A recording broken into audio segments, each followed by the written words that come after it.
Fallout 4 has a ton of different settlements, 37 areas across the Commonwealth and beyond that we can edit to our heart's content, from player homes and tiny hamlets all the way up to entire islands and underground vaults. In this video, we're taking a detailed look at every settlement in the vanilla game, as well as Creation Club homes just for good measure, then weighing up the pros, cons and unique attributes of each in order to decide which is best. Hopefully, you'll get a good idea of the best settlements to construct your own projects, so without further ado, let's dive right in.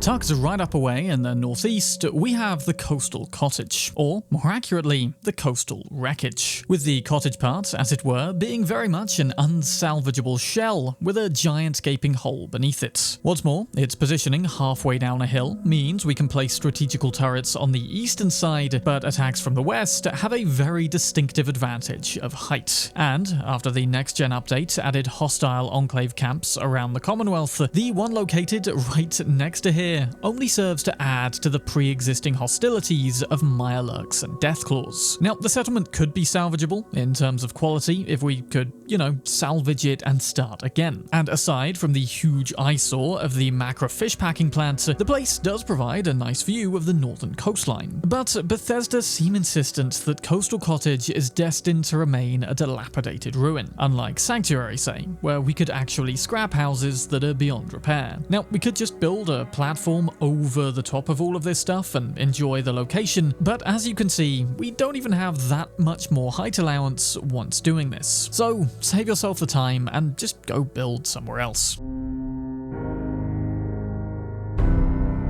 Okay, Homeplate isn't really a settlement, say. It's more of a Skyrim-style player home, albeit one that we have to decorate ourselves. No paying to furnish rooms one by one. And honestly, the problem is, I'm never going to properly do that. A, because there's far more exciting settlements out in the Commonwealth on which to build huge structures and supply chains, and B, because we can't establish a supply chain to Homeplate. Meaning, we have to meticulously travel to another settlement and grab whatever building supplies we need from the grand unified stash to furnish our Diamond City home. I suppose we can at least fast travel directly into Homeplate though, and it does offer the more useful amenity of item storage directly in Diamond City, if we become over-encumbered with market items, say. There's also, usefully, a power armor frame, because who knows when you'll be in Diamond City and need some power armor for some reason, and the house also comes equipped with technically an unlimited power supply. In fact, you'll notice there's no resource menu across the top of the screen at all.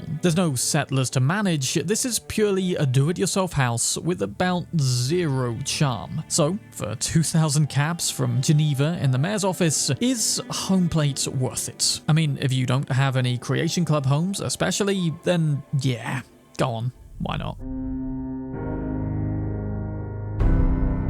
New Cafe Ola is a diner located in Boston that will unlock with the Nuka Cola Collector Workshop from the Creation Club. Now, this thing is more of a building item pack, really, than a settlement, which is effectively full of additional Nuka Cola themed decor, and what this cafe really serves as is a player home showing all of that off. I mean, sure, we can access a build menu and customize to our heart's content, as well as store whatever we want in here, and whilst this place comes a lot more decorated out the box than Homeplate, it otherwise suffers with much the same issues, mainly an inability to chain it to our other settlements, thus forcing us to manually go and grab whatever else we need, though again, there is at least fast travel directly inside. Otherwise, we're dangerously close to Swan's Pond, and the Institute janitor turned behemoth that lies within.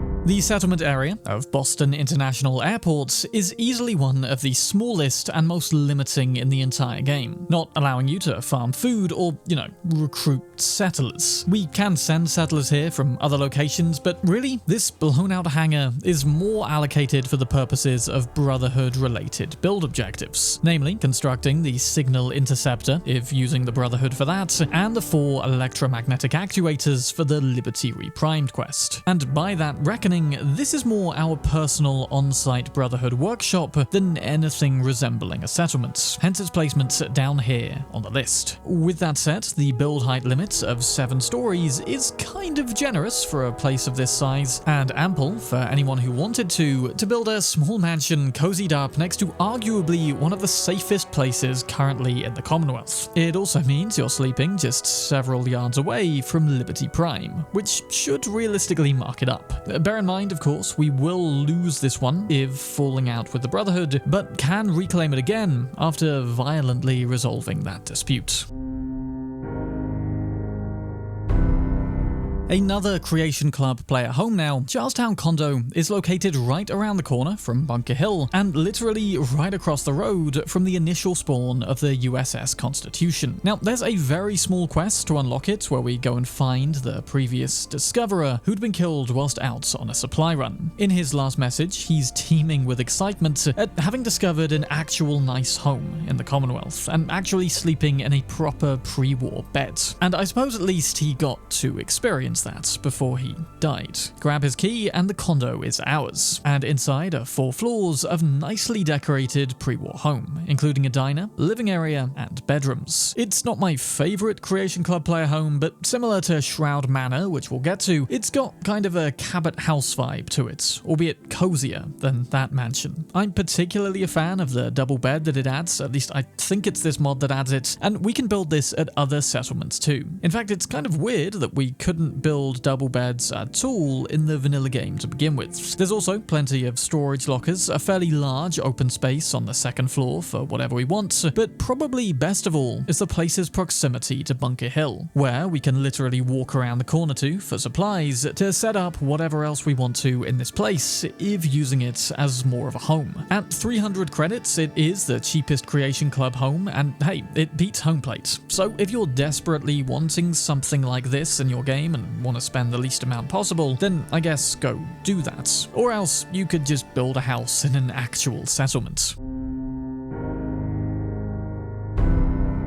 Now, unless you're Shrek, who, to be fair, doesn't look too dissimilar from a super mutant, I'm really not sure why you'd opt to settle at this next one. The Murkwater construction site is a patch of swampland to the south that some pre-war planning committee had looked at and said, yes, let's build here. I mean, in fairness, they'd already plonked a school in this place and forced the students to eat pink sludge, so this isn't too much of a stretch to believe. I think it's more the fact that the sole survivor then looks at this abandoned ruin and also goes, yes, let's finish it up. Not only is it a dreary wet bog, but it's also the actual spawn location of a Mirelurk queen. What's more, if you have the Vault-Tec DLC, it's pretty close to that far superior settlement. This all said, claiming it does allow us to scrap a decent supply of the most abundant resource in the game, wood. And we can place a large-scale water purifier. Plus, the build height limit of 7 stories isn't ungenerous, and maybe we could build some sort of Shrek-themed swamp hut or something. If you've ever wanted to inhabit a nicely decorated mob boss mansion that's similar to Cabot House but I suppose a bit more dated, then Shroud Manor is a great option. Well, for like 400 Creation Club credits. This house is the reward for the accompanying quest and comes equipped with multiple bedrooms, bathrooms, a pool room, 2 secret attics, and an entire underground office/vault, housing enough pre-war money to possibly pay for a game of bowling at the General Atomics Galleria. That's $5,000. The whole thing was owned by a mob boss, of course, prior to the war, who had a huge obsession with the Silver Shroud, decorating his walls with Shroud memorabilia and designing the property to be a particularly noir-style Wayne Manor. Again, same as with the other player homes, we do have free reign to build and scrap furniture as we wish, but there's no resource menu, settlers, or supply chains. Though, it does offer a nice pit stop between Graygarden and Bunker Hill, based in the Cambridge Centre somewhere above the Institute. And it's gonna take some wacky, possibly Time Lord science to explain the size discrepancy between the interior and exterior. Like the shape matches with the 2 attics and such, it's just that outside, the house is about 2 or 3 times smaller than it should be. I guess they really wanted to build it in a town and were limited to pre-existing assets. But that all said, I'm quite a fan of it. I like the tone it conveys, and even though it lacks the functionality of a full settlement, it makes for a cool cool player home. Just north of Diamond City, situated within throwing distance of it in fact, we can find Hangman's Alley, a fortified passageway initially inhabited by raiders with their crude displays of victims around the outside, no doubt being the origin of the name. It's a very simple one to get, simply go in and kill the raiders, then claim it for yourself. And with that done, we're now the proud owners of an alleyway. It's a pretty limited alleyway, there's not a whole lot we can do with it, but it's our alley all the same. I mean, it would have been good if we could build up to the rooftops and place turrets to serve as firing support this side of Boston, but the game won't let us build that high. So instead, this will have to resort to being a place we can retreat to of sorts for the area. I mean, it's got a good filter system, in fairness, and I guess in survival mode is the easiest settlement to get to from Diamond City. But canonically, I think given the pre-existing aesthetic, it would make the most sense to serve as a Nuka World outpost. Located on the eastern spit of Nahant, Croup Manor once belonged to the prominent Croup family prior to the war in 2077. Now, these guys had fallen into a bit of debt before the war and had been desperately hoping for it to clear away. Of course, in an ironic twist of fate, the debt would disappear along with the entire civilized world. And despite the glowing sea being on the other side of the map, it appears, possibly due to how exposed this house was, that the blasts blew it to bits, irradiating and ghoulifying the family, transforming all but one of them, named Theodore, into ferals. For the next 200 years, Theodore attempted persistently to re-educate his family out of their feral state. Ferals don't tend to attack other ghouls, so Theodore was safe through this, until one day, it appears, he snapped, finally, after 200 years, lashing out first to aggro his relatives, and finally spelling his demise. This all occurs, though, just in time for us, the sole survivor, to rock up and claim Croup Manor for our own, clearing the ferals and restoring it to prosperity. Well, except for the prosperity part, because again, we're landed with a dilapidated mansion, which, whilst we can tack stuff onto, we can neither properly repair nor scrap the pre-existing ruined bits. And given how badly building parts gel with existing terrain, we get a combination of ugly-looking walls over holes and problems like this one, with settlers getting caught in broken flooring. Now, there is a generous 11 build height, so we could, if we wanted, build a Nahant Tower, but that'll either mean crudely constructing on top of the mansion or around the monument outside. The plot doesn't really stretch beyond that. So a cool bit of world building, but all told, a little bit meh in terms of settlement prospects. And in fact, despite being a coastal settlement, it doesn't even have any proper water access for purifiers.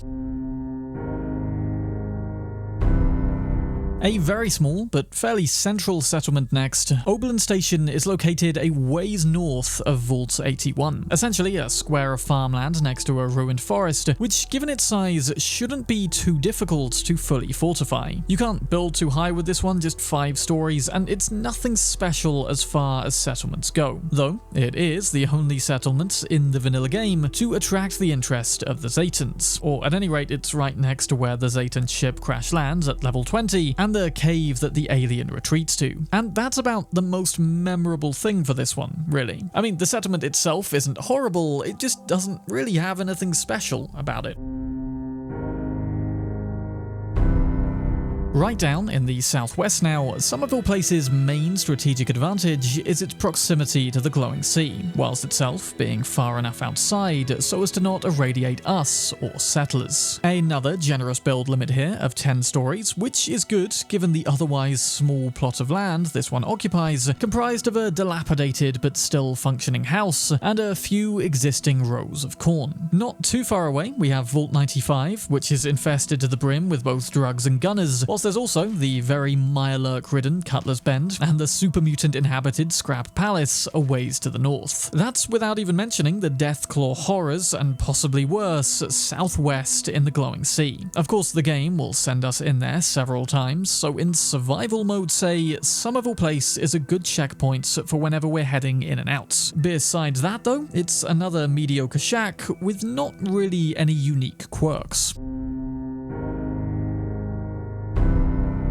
County Crossing is a nice little settlement of mute fruit farmers pitched a little northeast of Boston, not too far away from Bunker Hill. It's a relatively flat, rectangular patch of land which, aside from the shell of an old building, provides a nice bit of scope to construct some kind of structure. And to anybody considering building a tall tower, this isn't a bad choice of location, as we can see from the 12-story build height. So, whilst not providing us with much to begin with, save a nice supply of mute fruit, County Crossing does have development potential. Though, looking at it from a more canonical perspective, I would scrap the mute fruit farm entirely, given the heavy radioactive shells of a reactor plant positioned literally right across the road. I mean, I get that nowhere in the wasteland is safe, but really? Here? I mean, I guess maybe it was warm for the settlers or something. In fact, if you're not going to build here, then another good option would be to make this settlement pay tribute, ferrying its lovingly grown irradiated mute fruit off to supply our raider settlements. Okay, this next Creation Club home is actually seriously nice. Let me introduce the Noir Penthouse. And as far as story goes, this is a repurposed Institute safe house that's obviously been done up. Not just to pre-war, but millionaire pre-war standards. If you ever wanted to live in a penthouse towering above Boston, then this is that. There's a quest tied to it as well, about chasing down and recapturing Institute synths, but effectively the prize is this. Same as the other player homes then, it's more a home than a settlement, but with one big difference that really makes the aesthetic for me. The windows are real. That's a low-res render of the Commonwealth out there, and as such, the lighting of this place will adhere to the day-night cycle, which looks particularly incredible with Vogue EMB that I have installed. Plus, since we can fast travel directly in and out of here, I think it's enjoyable enough to spend time in to actually make something of a home out of. And reminds me in fact of the apartments found in Cyberpunk 2077, which I've also ranked twice. Of course, it still suffers from the not having any settlement menus or really much in the way of building mechanics to it, but given it's nicer anyway than most of the locations out there, that bumps it up several spots. I'm not inciting you to go and buy it, it's 600 credits, but regardless, I am pretty impressed with this, and it felt like something from a more modern game.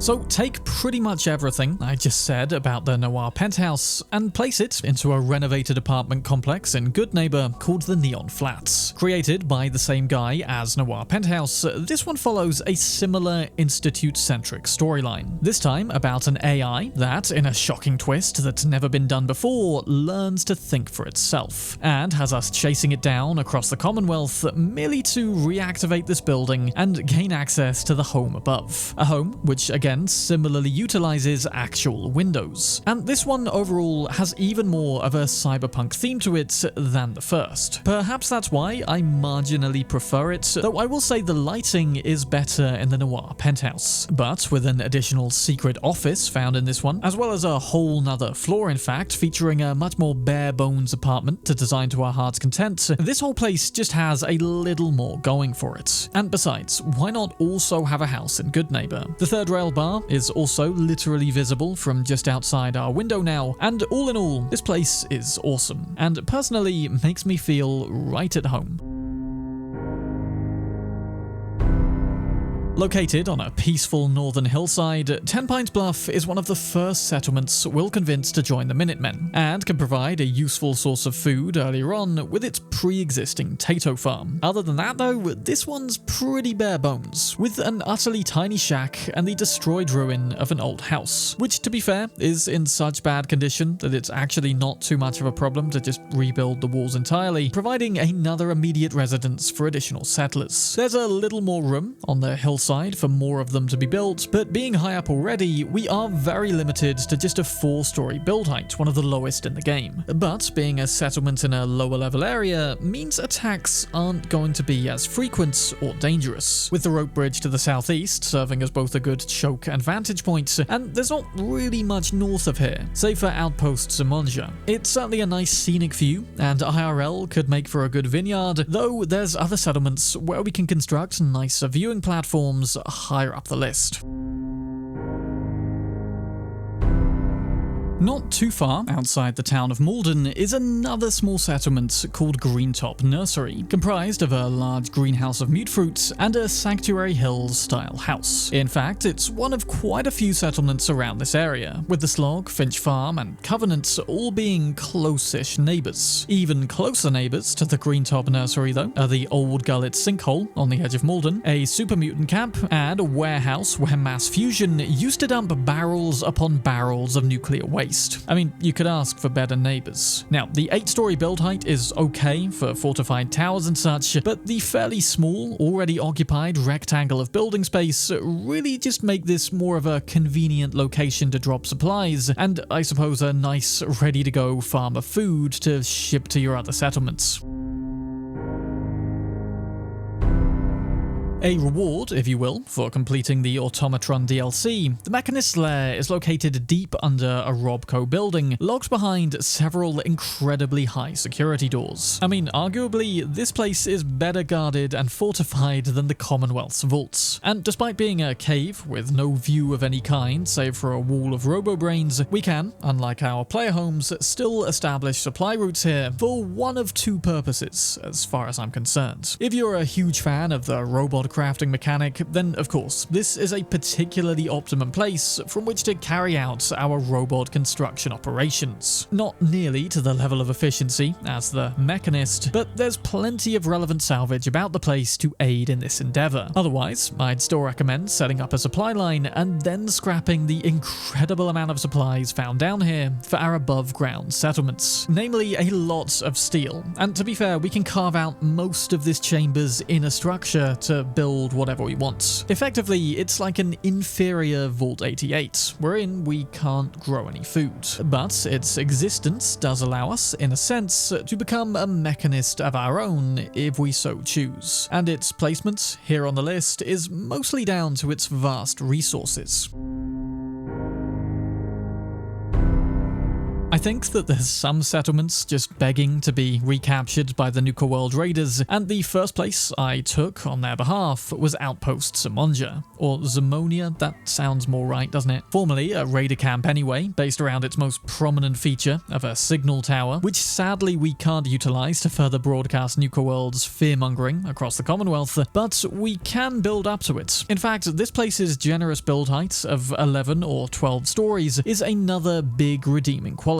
Perfect for building a northern watchtower, say, surveying the lands to the south who can pay tribute to their radar overlords. I don't know, it's either that or just another little farm for your settlers, albeit one with a worse view than Tenpines Bluff, which we can find just over the hill.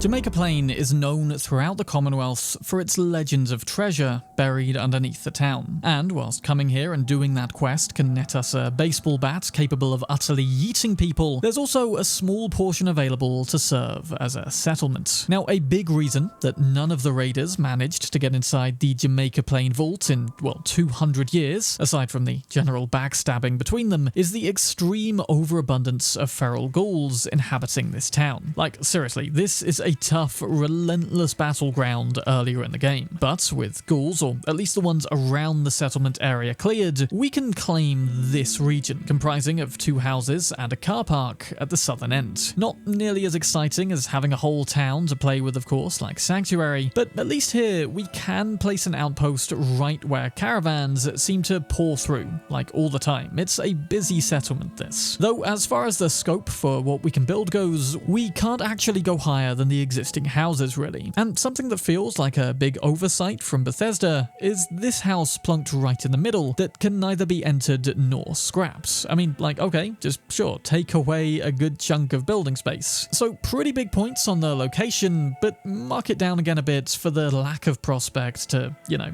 actually build anything. Heading over to the island of Far Harbour for this next one, the National Park Visitors Centre is the ancestral family home of Uncle Ken, whose forefathers have inhabited it for 7 generations, during which time nobody thought to sweep up these debris piles or fix the damaged walls. And sadly, we can't clear a lot of that mess either, in the main building at least. With that said, the centre does come equipped with some walls to begin with, and a sort of turret area on top of the building, which is excellent for repelling attackers that frequently come down from the hill above. In fact, that's exactly what we have to do in order to unlock this place during the quest The Holdouts, which will be issued by Mitch in the Last Plank Bar over in Far Harbour. And whilst it's tougher to see due to the near constant fog, the centre offers a generous amount of building space, including a very flat car park at the northern end, which is much more readily equipped for new builds. And same as every settlement on Far Harbour it seems, the 19-storey build height really raises the ceiling, quite literally, for what we could potentially construct. But aside from the flat area, it's not got as many unique quirks as the other Far Harbour settlements, and seems to be particularly foggy like all of the time. Some of the clearer shots you're seeing were actually obtained with this console command, which is basically the clear skies shout from Skyrim.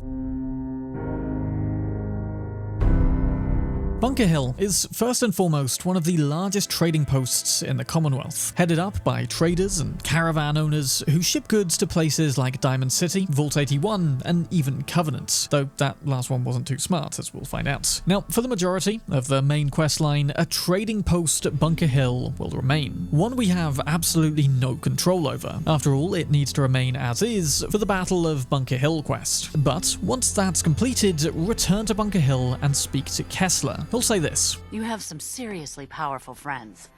If it'll keep us on their good side, consider yourself to have the run of the place. And the next time you need something, just ask, all right?"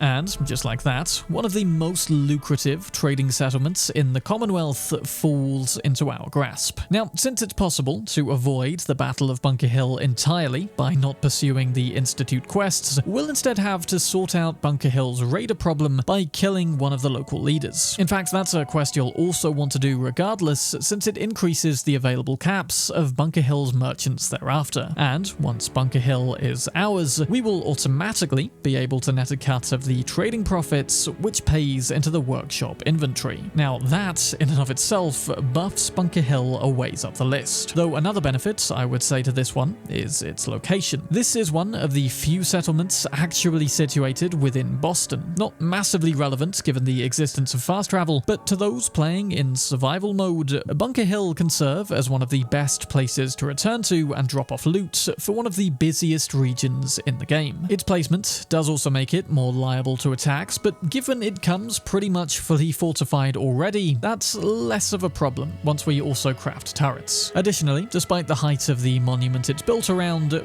Bunker Hill's build height is actually still very low, at just 5 stories. And to be fair, it's not exactly much of a canvas to build new stuff on anyway, and does have to drop a few marks in that regard. And whilst you're here, don't forget to take a trip to the top for a stellar view and a copy of Live and Love. The fortified hamlet of Covenant is, out of the box, arguably the most aesthetically pleasing settlement in the entire game, comprised of 4 houses, which for once aren't complete wreckages. In fact, they're not ruined at all, but rather very much lived in, and this entire settlement, in fact, has strong pre-war vibes to it. Though, of course, intrinsically tied up with Covenant as a settlement is its associated quest, Human Error, which we can start simply by rocking up here. Now, I've discussed the outcomes and complex morality of that quest at length in Chapter 8 of this video, so check that out later if you're interested. But in summary, the fate of Covenant can go one of 2 ways at the end of that quest. Either we side with the actually pretty evil and cultish settlers of Covenant, after which they agree to join the Minutemen, and we effectively contribute to their ongoing, likely pointless experiments. This doesn't disturb the existing settlements, and it remains occupied by its pre-existing named characters. Alternatively, we can put an end to Covenant's nefarious deeds and are forced to slaughter the entire town in self-defense. Well, apart from a Mr. Handy named Deezer who tempts us into the cult by offering us drinks. Deezer's lemonade is made of goodness. 4 special ingredients from sunny, non-irradiated environments, all in one cold glass. After this, we can activate the workshop to claim the now empty Covenant for ourselves, build a recruitment beacon, and start all over again. Bear in mind that whilst this place is a pleasant to look at settlement though, there's not much scope for expansion. The build height limit is literally the same as the houses, just 2 stories, and it's not exactly like there's room to place more of those. Now, we can craft more defenses and utilities, sure, but this isn't a place to get tremendously creative. Then again, for anybody not dead into the whole building aspect of Fallout, just wanting the RPG stuff and a nice pre-built, pre-war looking settlement to return to between quests, Covenant is absolutely perfect. And to be fair, choosing here to live would be understandable behaviour for the pre-war born and bred Nate or Nora. Also, who doesn't want free lemonade for life? Nordhagen Beach is the actual closest settlement to the Brotherhood of Steel, a generously sectioned off beach area on the same spit of land heading down to Fort Strong. Luckily, there's not really any tide system in this game, and despite the whole proverb about not building houses on sand, we can do that very easily, all whilst enjoying possibly the best view of the Pridwen with a very generous build height of 11 stories. A good enough vantage point to snipe Mirelurks from across the water, but not good enough, at least not without some distance LOD mods, to stare across at the majestic Liberty Prime, at least not in its repair state. So it kind of gets knocked down a spot for that, honestly, because it means there's no settlements from which we can actually see Liberty Prime, but if you choose to enemy with the Brotherhood, then this place does come with the unique benefits of being within artillery range, making it, in fact, possible to launch shells at everyone's favourite patriots of the non-negotiable thing that is democracy. Other than that, not a whole lot of story behind this one. There is a child settler who obviously can't die and who'll permanently work the gourd farm, and it comes with 1 initial shack full of beds. Beyond that though, it's pretty much an open canvas to build a small holiday resort or something. Located on the western side of Far Harbour, Echo Lake Lumber offers a more unique perspective on the island and its surroundings than the other settlements around it, with a central building and a sort of stand area, as well as plenty of water to build around located below. Starting off, the place comes equipped with several barns housing a lot of wood, but something I really like about this one is that we can actually fully scrap most of those if we so choose, opening wide patches of flat land to build new things upon. It may be good for making a wood processing plant that constructs pipe guns or something. There is one building at the entrance which we can neither get in nor scrap, and that's a little annoying, but generally this one makes for an excellent building settlement. If, again, like with everywhere on Far Harbour, you don't mind frequent fog and radiation storms. In fact, spawning in here to get these shots, I immediately had, coming out of the fog, several trappers attacking the place, and more dangerously, a giant lobster, living in the remains of, ironically, an old lobster cart. Now, these things in particular are no joke. They're some of the most powerful enemies in the game, and its close proximity to this settlement does heavily imply you should build some walls out of all that wood scattered around here. This place is again unlocked via a quest from Far Harbour Town called Turn Back the Fog, which in this case is issued by Small Bertha, who sees an opportunity to utilize the skills of this very powerful vault dweller. Once a tourist hub that offered tours of the Charles River, the Egret Tours Marina includes a main building, a dock, and a small boathouse, as well as a little fueling station at the end of the pier where we can find a wasteland survival guide. Strategically, the whole thing works pretty well. The river prevents attacks from the west, so that's one side we don't have to fortify, whilst the water also allows for the placement of larger purifiers. There's also a big space out the back where, if we want to, we can construct a residence, say, under the not great but not terrible build height limits of 6 stories. That's if you don't just want to place sleeping bags everywhere around the marina and force all your settlers to rough it. All in all, it's a standard middling settlement. Prosperous conditions, but not a huge degree of scope. What's more interesting here though is the woman we have to go through to unlock the settlement. Phyllis will be literally blocking our way to the workbench and will share a sad story about how one night when on watch, she fell asleep, with her gun in hand, accidentally triggering it and killing her grandson. Unable to live with the guilt of what she did, Phyllis has convinced herself that she's a synth, and must have committed the act under Institute control. But after employing my own scientific method that involves quick saving, I can confirm that the story is simply a coping mechanism. You're not a synth. It was just an accident. It's a really cool bit of world building around the synth problem in the Commonwealth, showing yet another means by which the Institute is used as a scapegoat to blame terrible tragedies on. And whilst we can initially convince Phyllis to stay on at the settlements, she won't actually be marked as a settler and will eventually leave, making this place free in fact of named characters, and thus a decent candidate too for the Nuka World Raiders. Finch Farm, located just south of the Saugus Ironworks, is a family-run settlement with a cool, unique feature, that being the portion of the Boston Expressway contained within, which we can actually build up to for a fantastic vantage point to place turrets and such. Now, this aspect serves as something of a counter for the fact that the Finches were insane enough to set up shop next to the Saugus Ironworks in the first place. You know, home to the crazy, fire-obsessed Forged Raider faction, who actually the Finch's son Jake will go and join after a disagreement with his father. And by the time we show up to rescue him, Jake will have realized that it was a horrible mistake, and if he survives, return with us to the farm. We can also get the shish kebab sword this way, a Finch family heirloom, and in fact, returning to the farm with Jake is a perfectly good way to get Finch Farm as a settlement. We also have a bit of water for a proper purifier, and being a farm, a steady food supply out of the box, as well as one of the highest Commonwealth build limits of 13 stories, taking us to the overpass but also well beyond. Plus, this is a genuinely nice coastal view, looking out at Nahant. I mean, compared to the coastal cottage, say, this is an ocean-based settlement I actually wouldn't mind hanging out at for a while.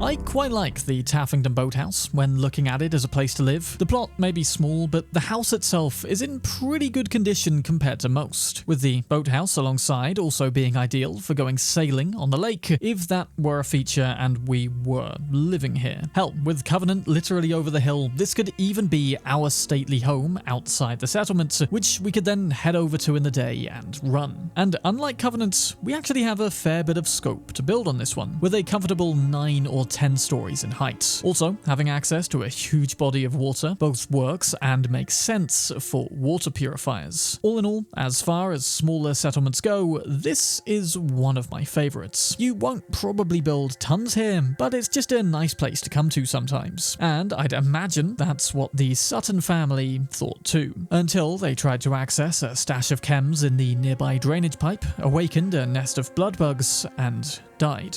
And though the blood bugs aren't too much of a faff to deal with for us, also, just across the water is a huge settlement of super mutants at West Everett Estates. Almost like Super Mutant Sanctuary, in fact. Then there's the town of Malden to the north, which is also crawling with enemies, though to be fair it's good access for survival mode and a safer distance away, say, than Greentop Nursery. All in all, top class home, and okay as a settlement. In the running for Best Coastal Settlement now, Kingsport Lighthouse will initially be run by the hostile Children of Atom group, mainly based at Crater House to the north. The lighthouse had become a little project of theirs to draw in both worshippers of Atom and non-believers, making the lighthouse shine once again by ingeniously placing a glowing one at the top to be worshipped and bestow radiation. Now, there's not much choice with capturing this one, and regardless of our affiliation with the Atomites of Far Harbor, these will attack us immediately, and taking them all out will unlock us the settlements, comprised of a ruined property, a small boathouse, and of course the lighthouse itself, which we can build to the top of, though no higher. But this does mean we can place turrets and such at the top, for immediate excellent defense. Plus, the fact that this one's located on the coast means most attacks would only come from the west side. Neighbouring factions include then the hostile Atomites, of course, who originally settled here, here, a guy that sells ghoul and mole rat meat from the cannery down south, and a ways further out west is Dunwich Borers, which, used to worship incomprehensible Lovecraftian entities and possibly still does. Though, given Kingsport itself is also a reference to Lovecraft, maybe it just works. Sunshine Tidings Co-op is one of the few settlements to actually feel like a settlement already before being colonized by us. Similar to Sanctuary Hills, this place is a series of shacks circulating around a central barn, and claiming it for ourselves simply involves dealing with the feral ghouls that live here. Unlike Sanctuary though, this place used to be run as a hippie commune, with one former resident still being around to this day. The chillest Mr. Handy in the Commonwealth, Professor Goodfields.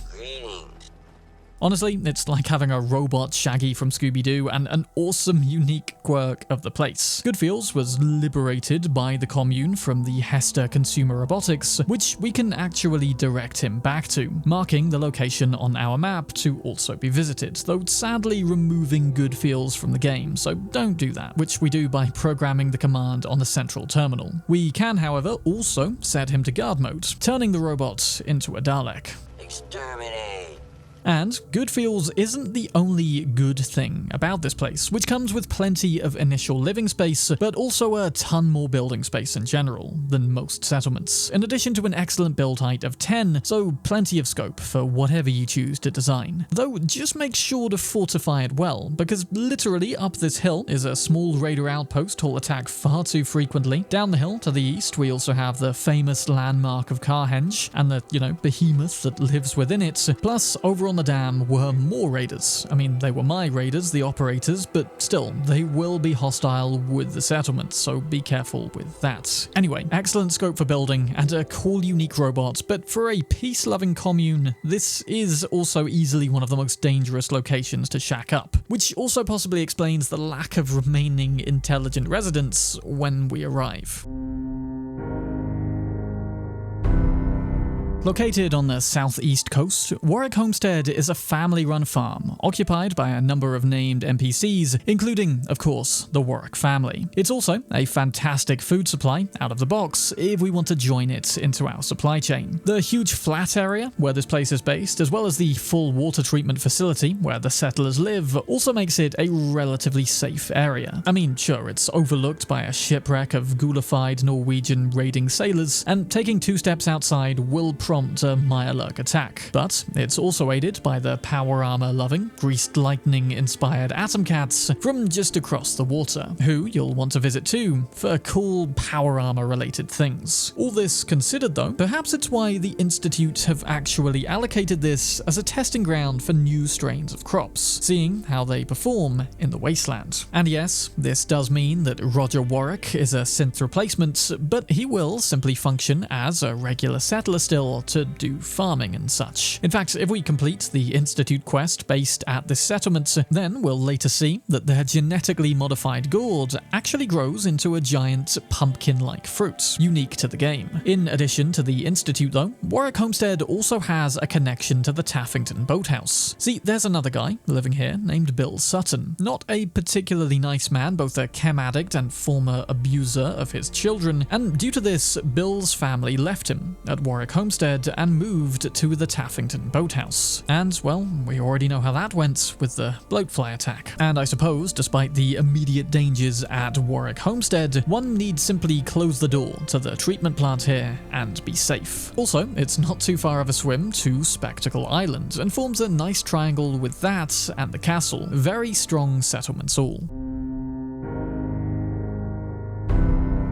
Located at the northern end of Far Harbour Island, Dalton Farm is unlockable via the quest Blood Tide, where Cassie Dalton, a Far Harbour resident, tasks the sole survivor with avenging her grandfather by defeating Dalton Farm's resident fog crawler. Sometime after having done that, the Far Harbour citizens will apparently establish fog condensers around Dalton Farm, and we can operate the workbench thereafter. I know there were a lot of good contenders for best beach settlement back in the Commonwealth, and I'm talking specifically beach beach, not island, but if you ask me, this one in Far Harbour beats them all, given the unique prospect of actually having a fair amount of water terrain to build on. There's a short pier already established here, and if we want, we could extend that, or even build a few houses on the water. But in any case, there's ample room for water purification. Also, it's definitely worth building some fortifications from the land side too, given that the Condensers Down quest occasionally occurs here. When this happens, an insane number of fog creatures will descend on the settlement and genuinely won't let up until the condensers are repaired. This is a unique Far Harbour problem, of course, though what the island also seems to have in abundance are excellent build height limits, and ascending from beach level, I was able to attain about 18 or 19 stories with this one. One of the earlier settlements you'll likely come across, Abernathy Farm, is, I would say, an underrated gem of a settlement, and the fact that it comes ready equipped with both Tato and melon farms, as well as the family already managing it, is just a small part of why Abernathy Farm is great. You see, this place was constructed at the base of a high-voltage power line pylon, providing the initial structure around which Blake built this crude, but actually when you think about it, kind of impressive wooden shack. And when Bethesda designed this one, I guess they wanted to make it possible to build fully around the pylon. Thus, where most settlements have a build height cap somewhere below 10 stories, Abernathy Farm can reach a huge 20. Now, please excuse the crudity of this model. I only had time to build it to scale, not to paint it, same as all the other awful looking stair things I've made throughout the video, but they're essentially to test the build height. But the point is, if you were so inclined with this one, you could build a huge tower that fully envelops this thing, as well as the structure below, which actually can't be gotten rid of, despite being built out of wooden building parts. Now, don't get me wrong, it's a good starting place and building for the majority of players who are treating this as just another settlement that needs our help, and it's particularly good for placing strategic turrets. But ultimately, its fixed existence could be potentially problematic to more budding high-rise architects. Also, we can ally with this place very, very early on. In fact, it could even become our third settlement after Sanctuary and Red Rocket, and doesn't even require waiting on a Minutemen quest. Simply rock up and chat with Blake Abernathy, who'll explain one of his daughters, Mary, was recently killed by a band of raiders, whose grave we can actually find out back, and Blake will then task us with recovering her locket from their nearby raider satellite station, beginning the quest returning the favour. Carefully doing that at lower levels and returning the thing then, Blake will immediately sign up, making his settlement free to build on thereafter. Of course, we can always drive them away later and build a tower for the Nuka World Raiders, but I'd feel especially bad doing that to these guys, given what they've been through. And this place has a lot of potential without help.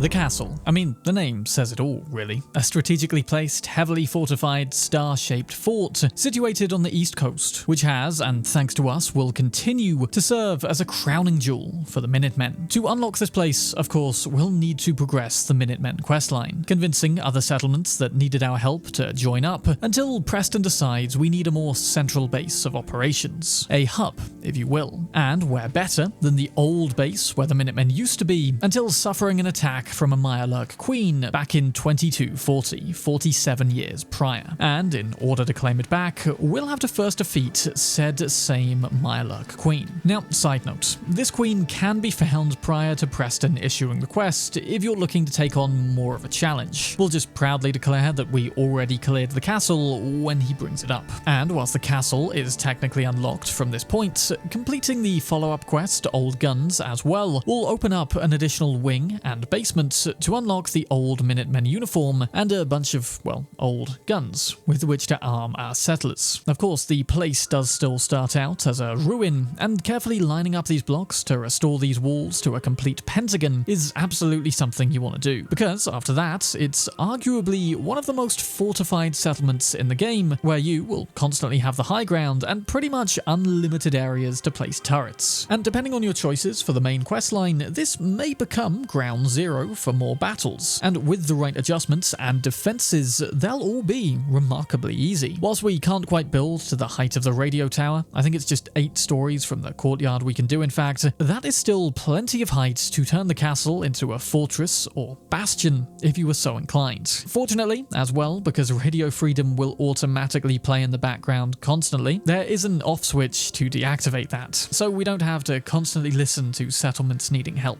Also, we sadly can't claim this one for the Nuka World Raiders, which could have been an awesome ending to Nuka World's epilogue act in the Commonwealth, topping things off by retaking the castle as the Raiders and becoming a dark, tyrannical overlord of the Commonwealth and everywhere beyond. And I guess maybe to ultimately do that, we'll have to rely on mods. A settlement with a fair bit of lore behind it now, Graygarden is a hydroponics facility built just before the war by Robco's senior engineer, Edward Gray. I remember him.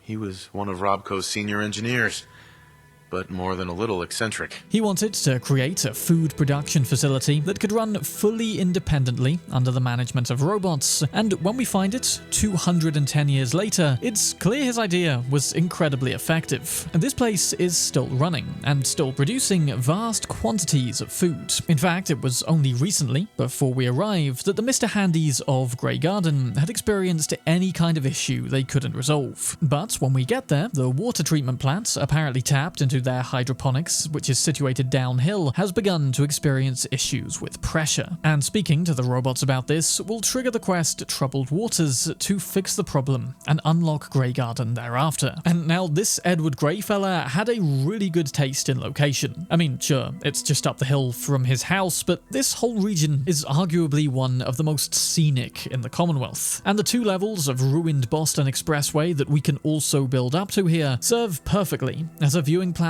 to the south, as well as the sweeping mountainous vistas out west. There's also a significant advantage against any attackers coming from the south, whilst the expressway, again, can be utilized to repel attacks from the north. In fact, we can build a fair bit above the upper level of the expressway, and this place again has a really good build height limit. But layout aside, a fully functioning hydroponics facility is of course one of the best settlements you could hope for out of the box for supplying food, which the robot settlers of course don't need, and can therefore be shared amongst the other settlers. Or when humans do come and live here, then we've got their food sorted. Equally, Graygarden makes a good settlement for subduing to your raider clans, and assaulting the settlement I just fortified as a test showed me also just how effective it could be at repelling attackers. Overall though, if you just want an all-round brilliant settlement that's fairly centralish or central to the western side anyway, then Graygarden is one of your best bets. The Slog is a swimming pool turned Tarbury farm run entirely by ghouls located just north of the Saugus Ironworks. The Slog essentially formed as a result of Mayor McDonough's intolerance for ghouls. If you ever wonder why you don't see any ghouls in Diamond City, it's because they were all exiled for having peely skin and immortality. But determined to prove their value still in the Commonwealth, they mostly settled here at the old swimming pool, transforming it into a Tarbury swamp and one of the most unique farms in the Commonwealth. And it's largely that uniqueness that earns the Slog this place on the list. Because believe me, it's not the location. See, just like Finch Farm, the Slog, as I said, is directly next to the Saugus Ironworks, except this time on the side where most of the enemies spawn. In fact, fast traveling here will very often plonk us right down in front of them, triggering combat when all we came for were tarberries. Luckily, with an awesome build height of 11, we at least have the potential to craft turrets with excellent vantage points. But aside from all this, the Slog is also home to one of the most prominent inventors from pre-war times, the now ghoulified, obviously, Arlen Glass, inventor of Giddy-Up Buttercup toys. See, on the day the bombs dropped, Arlen had gone out to the Wilson Automatoys factory in a plea to get his job back. He'd been fired by his partner's son, who'd sold out to make weapons instead of toys. That's a long story we can read about at the factory. But anyway, Arlen Arlen was out when the bombs dropped, whilst his home, his wife, and his daughter became a crater. And kneeling down in the radioactive pit on his return there, Arlen wanted to die. So, instead, of course, he became functionally immortal, and thus has used the last 200 years to keep doing what he does best: constructing toys to make children happy. Seriously, this guy's like a Father Christmas of the Commonwealth, and his presence here merely serves to elevate the Slog as a notable settlement even higher. So, location is crap. Build potential is decent, but the Slog's uniqueness and stories within are awesome.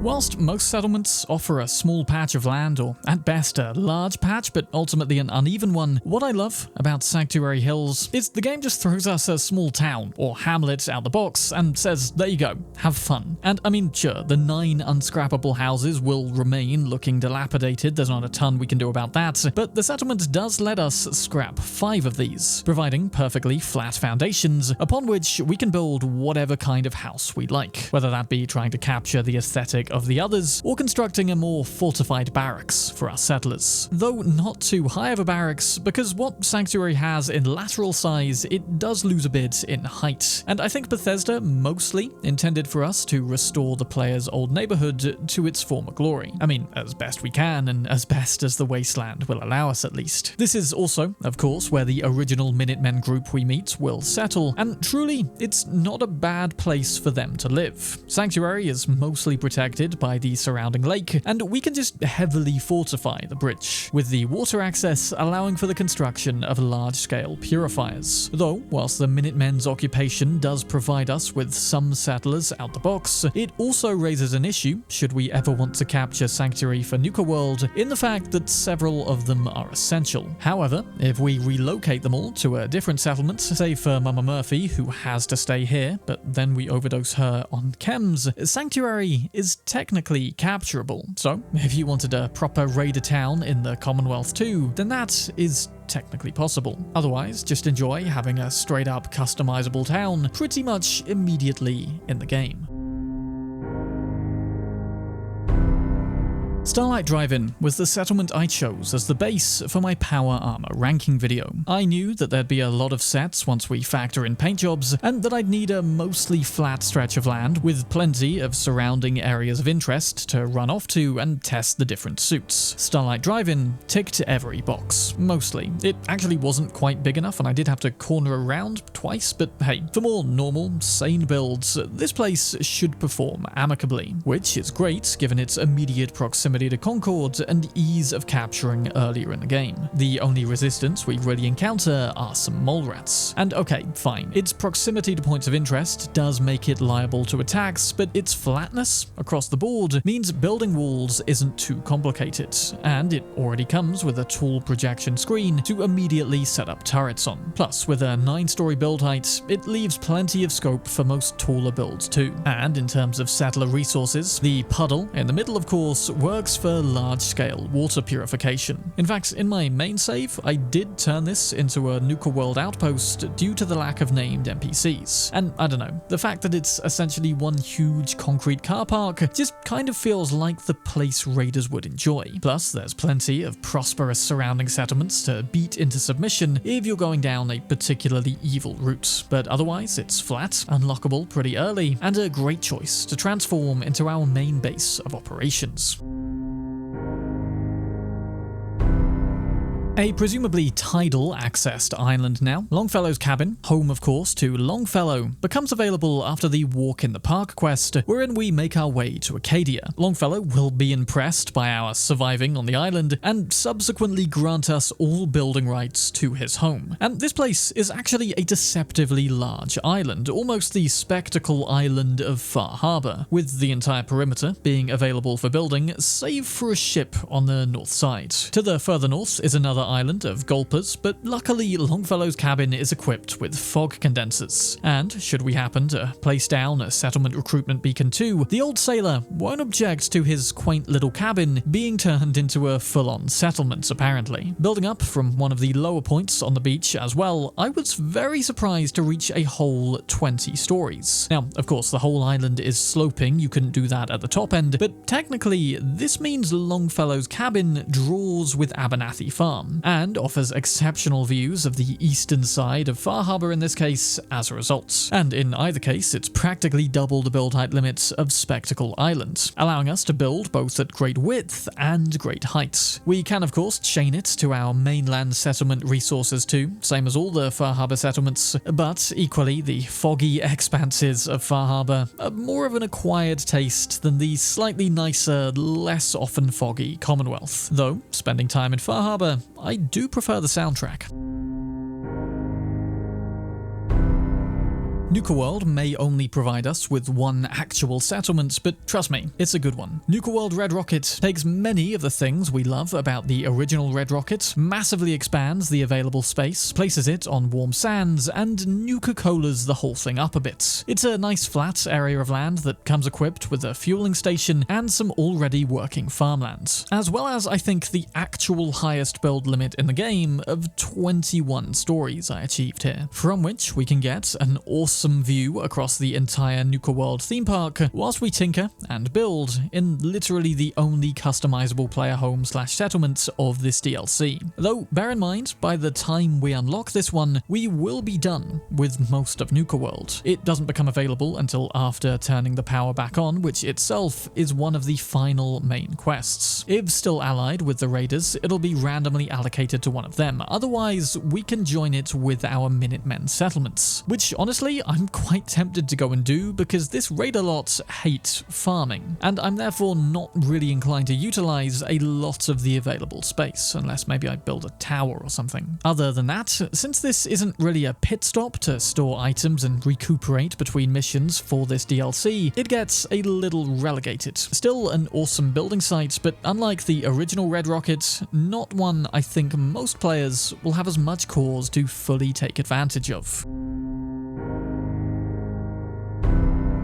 A personal favourite of mine, mostly because of just how convenient it is, the Red Rocket truck stop is the second settlement you'll most likely visit in Fallout 4. And despite being relatively simple by design, this place has tons going for it. For instance, there's pre-placed crafting stations of every kind here, just ready to go, and thus I always found myself returning here in particular for crafting. Below the station is a hidden cave containing brain fungus and a fusion core, and possibly most important of all, this is where we meet the goodest boy in the entire Commonwealth. I mean, the questline, the factions, the side quests, they're all really just a way for the sole survivor to occupy their time. Realistically, all they ever need is right here. And I like to imagine, in one timeline, they simply settled here and lived out their days in peace. Well, relative peace. The place is still prone to attacks, especially from the east, though luckily the roof provides a great vantage point for turrets. What's more, and I actually didn't realize this until making this video, Red Rocket has a great build height of about 11 stories. Not as great as Abernathy Farm across the way, or again the Nuka World Red Rocket, but Red Rocket's placement in particular just seems to capture a view of the entire Commonwealth, and a very nice one at that. Seriously, next time you're in Fallout 4, head to your Red Rocket, build even just some makeshift stairs like I have up to the limit, and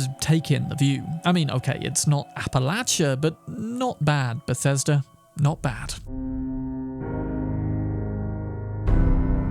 So this shouldn't come as any surprise, but now of course we reach Spectacle Island, earning its place on this list mainly down to the sheer size of the thing. The largest settlement in the game, at least the largest above ground, Spectacle Island is located in the southeast, pretty much the opposite end of where we start the game, so a bit of a trek to unlock it early, not to mention the fact that doing so requires activating a Mirelurk propelling signal and wrangling with a queen. But once we have this place unlocked, there's no limit with this one really to what we can build. Well, there literally is, there's the actual build limit in fact, but with mods or console commands, that is one of the easier things to increase. If, for whatever reason, that's not possible though, then you may have to take a lengthy tour around the island scrapping existing stuff that's occupying the limit. And this is arguably the most abundant wood supply in the game, and whilst there are some pre-existing unscrappable ruins that we could restore, you'll probably find it easier to just floor out an open space and get building. The island's length means never really having to worry about running out of room for long conveyor belt production facilities, say, though given the immense size, I would suggest basing anything you'll visit frequently at the north end of the island, which is where we'll spawn. Also, if you like to keep the companions organized and in one place for switching out quickly, this might not be the best option for that either, given the fact that we then have to track them down and they could be anywhere on the island. Somewhere cozier, like Red Rocket, may be better for that. But really, I'm just being picky here. And again, Spectacle Island is the place to go if you have any particularly ambitious structures or facilities you'd like to construct. Well, unless it's a really tall tower. The build height here isn't bad, around 10 stories depending on where you start from, but obviously that's nothing compared to some of the others we've seen. Also, despite the fact that it's waterlocked, enemies will still spawn here, and attacks will still take place, but it also means we can place cages, capturing creatures and taking advantage of the vast amount of space to set up cage fights, say. In fact, in a darker timeline, this can also make for a little Nuka world away from Nuka World. But all in all, its placement up here merely reinforces the fact that yes, despite what you may hear, size really does matter. Okay, let me start off by saying I spent way too much time with the Vault-Tec DLC, like literal days in here clipping rooms together and figuring out logistics to interconnect all these various caverns. In fact, much of the reason I haven't done specific builds at each settlement throughout this video is because I didn't want to leave a 3-month gap on the channel without any other releases. That's probably how long it would have taken me to build stuff everywhere. I get way too hooked once I get into these things. But fair play to Vault-Tec, it did actually get me, as you can see from this sprawling labyrinth of corridors and rooms. When we arrive at Vault 88, it's a complete building site. A large cavern, or rather complex of caverns, many of which are sealed off, and we'll have to systematically explore and clear. It's a very generous amount of building space, all in all, with several additional entrances that come out elsewhere in the marshlands above. Though that also makes raider attacks liable to come from elsewhere in the caverns, but if done right, a vault is actually one of the easiest things to fortify in the game. It can also house 10 additional settlers compared to other places, allowing for up to 30 dwellers or perhaps more for those with maxed charisma. And given the sheer scope of this place, that'll really help to make it feel lived in. Personally, I found the main entrance large enough to build a huge atrium and multiple floors of surrounding wings, which was more than enough for living accommodation. And to be fair, when we start building into the surrounding caverns, things can get a little tricky, and an aim that I had when building this was to make everything interconnected, with no need to step outside vault buildings, as it were. But actually, some of the caverns are simply too small to completely allow this, such as the old train tunnel in the east sector. Now, this feels like an oversight for the DLC, and personally I feel like forcing us to still have certain exposed sections of the vault complex kind of goes against the whole clean aesthetic of Vault-Tec. Also, whilst I love that the pieces all perfectly snap together like a puzzle, allowing for a perfectly uniform structure, there is something of a lack of choice, especially when it comes to room designs and specific pieces. A lack of singular annex room tiles in particular really limits the player's ability to build more intricate vault layouts like we see in other vaults. And the lack of bathroom tiles especially limits how homely we can make our vault residences feel. Now, personally, I fixed all of this by installing the Vault-Tec Workshop Overhauled Redux and Vault 88 Essentials mods, which honestly add to this DLC so much that the vanilla part of the game actually feels pretty limited.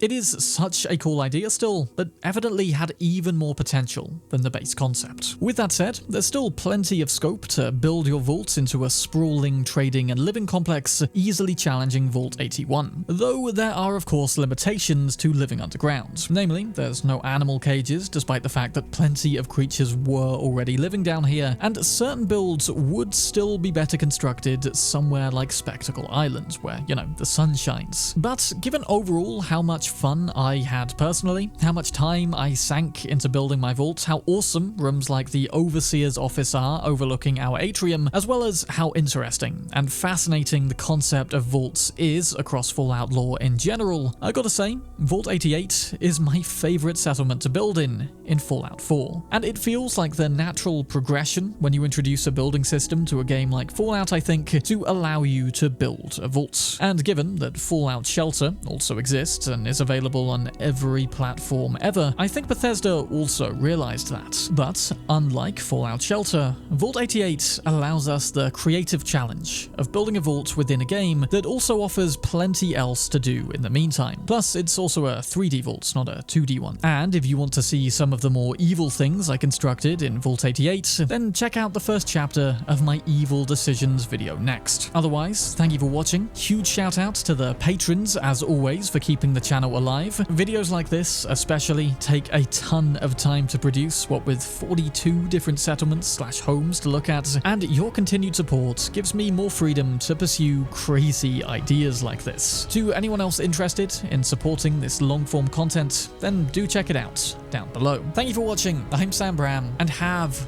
an awesome day.